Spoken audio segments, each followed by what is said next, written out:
भलाई का परिणाम क्या भलाई ही होता है। एक बार एक गांव में एक माँ बेटा रहते थे।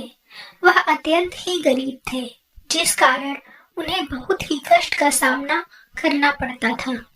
एक दिन माँ ने बेटे से कहा, बेटा, यहाँ से बहुत दूर तपोवन में एक दिगंबर मुनि पधारे हैं। वे बड़े सिद्ध पुरुष हैं और महाज्ञानी हैं। तुम उनके पास जाओ और पूछो कि हमारे ये दुख के दिन और कब तक चलेंगे, इसका अंत कब होगा। बेटा घर से चला। पुराने समय की बात है, यातायात की सुविधा नहीं थी। वह पद यात्रा पर था। चलते चलते सांझ हो गई। गांव में किसी के घर रात्रि विश्राम करने रुक गया। संपन्न परिवार था। सुबह वह उठकर आगे की यात्रा पर चलने लगा तो घर की सेठानी ने पूछा, बेटा कहाँ जाते हो। उसने अपनी यात्रा का कारण सेठानी को बताया तो सेठानी ने कहा, बेटा एक बात मुनिराज से मेरी भी पूछा ना कि मेरी यह इकलौती बेटी है, वह बोलती नहीं है, वह गूंगी है, वह कब तक बोलेगी तथा इसका विवाह कब और किससे होगा। उसने कहा, ठीक है, और वह आगे बढ़ गया। रास्ते में उसने एक और पड़ाव डाला। अब की बार उसने एक संत की कुटिया में पड़ाव डाला था। विश्राम के पश्चात जब वह चलने लगा तो उस संत ने भी पूछा, कहाँ जा रहे हो। उसने संत से को अपनी यात्रा का कारण बताया। संत ने कहा, बेटा मेरी भी एक समस्या है, उसे भी पूछ लेना। मेरी समस्या यह है कि मुझे साधना करते हुए 5 साल हो गए, मगर मुझे अभी तक संतत्व का स्वाद नहीं आया। मुझे कब संतत्व का स्वाद आएगा, कल्याण कब होगा, बस इतना सा पूछ लेना। युवक ने कहा, ठीक है, और संत को प्रणाम करके आगे चल पड़ा। युवक ने एक पड़ाव और डाला। अब की बार का पड़ाव एक किसान के खेत पर था। रात में चर्चा के दौरान किसान ने उससे कहा, मेरे खेत के बीच में एक विशाल वृक्ष है। मैं बहुत परिश्रम और मेहनत करता हूँ, लेकिन उस बड़े वृक्ष के आसपास दूसरे वृक्ष पनपते नहीं हैं। तब नहीं क्या कारण है। किसान ने युवक से कहा, मेरी भी इस समस्या का समाधान कर लेना। युवक ने स्वीकृति में सिर हिला दिया और सुबह आगे बढ़ गया। अगले दिन वह मुनिराज के चरणों में पहुंच गया। मुनिराज के दर्शन किए। दर्शन कर उसने अपने जीवन को धन्य माना। मुनिराज से प्रार्थना की कि प्रभु मेरी कुछ समस्याएं हैं जिनका मैं समाधान चाहता हूँ। आप आज्ञा दे तो श्री चरणों में निवेदन करूं। मुनि ने कहा, ठीक है, मगर एक बात का विशेष ख्याल रखना कि 3 प्रश्न से ज्यादा मत पूछना। मैं तुम्हारे किन्हीं भी 3 प्रश्नों का ही समाधान दूंगा, इससे ज्यादा का नहीं। युवक तो बड़े धर्म संकट में फंस गया। अब क्या करूं? प्रश्न तो 4 हैं, 3 कैसे पूछूं? 3 प्रश्न दूसरों के हैं और 1 प्रश्न मेरा खुद का है। अब किसका प्रश्न छोड़ दूं? क्या लड़की का प्रश्न छोड़ दूं? नहीं, यह तो ठीक नहीं है।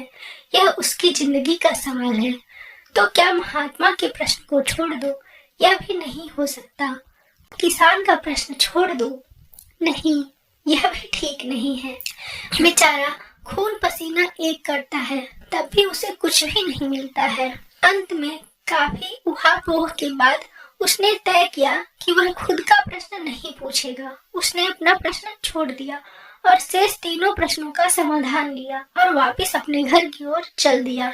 रास्ते में सबसे पहले किसान से मुलाकात हुई। किसान से युवक ने कहा, मुनिराज ने कहा है कि तुम्हारे खेत में जो विशाल वृक्ष है उसके नीचे चारों तरफ सोने के कलश दबे हुए हैं। इसी कारण से तुम्हारी मेहनत सफल नहीं होती है।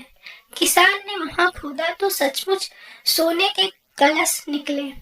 किसान ने कहा, बेटा यह धन संपदा तो तेरे कारण से मिली है, इसलिए इसका मालिक तू भी है। और किसान ने आधा धन उस युवक को दे दिया। युवक आगे बढ़ा। अब संत के आश्रम आया। संत ने पूछा, मेरे प्रश्न का क्या समाधान बताया है? युवक ने कहा, स्वामी जी माफ करना, मुनिराज ने कहा है कि आपने अपनी जटाओं में कोई कीमती मणि छुपा रखी है। जब तक आप उस मणि का मुंह नहीं छोड़ेंगे तब तक आपका कल्याण नहीं होगा। साधु ने कहा, बेटा तो ठीक ही कहता है। सच में मैंने एक मणि अपनी जटाओं में छिपा रखी है और मुझे हर वक्त इसके खो जाने का, चोरी हो जाने का भय बना रहता है। इसलिए मेरा ध्यान भजन सुमिरन में भी नहीं लगता। ले अब इसे तू ही ले जा। और साधु ने वह मणि उस युवक को दे दी। युवक दोनों चीजों को लेकर फिर आगे बढ़ा। अब वह सेठानी के घर पहुंचा। सेठानी दौड़ी दौड़ी आई और पूछा, बेटा बोल, क्या कहा है मुनिराज ने?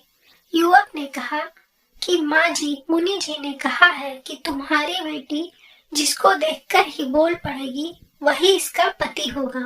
अभी सेठानी और युवक की बात चल ही रही थी कि वह लड़की अंदर से बाहर आई और उस युवक को देखते ही एकदम से बोल पड़ी। सेठानी ने कहा, बेटा आज से तो इसका पति हुआ।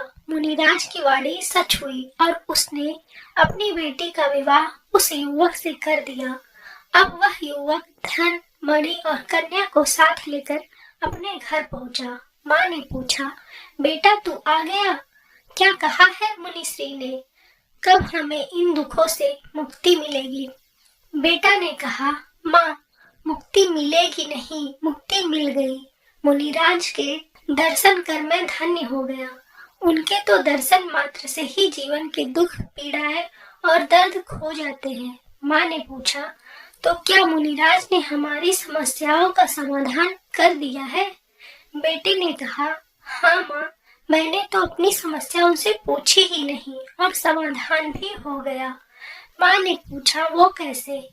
बेटे ने कहा, माँ मैंने सबकी समस्या को अपनी समस्या समझा तो मेरी समस्या का समाधान स्वतः हो गया।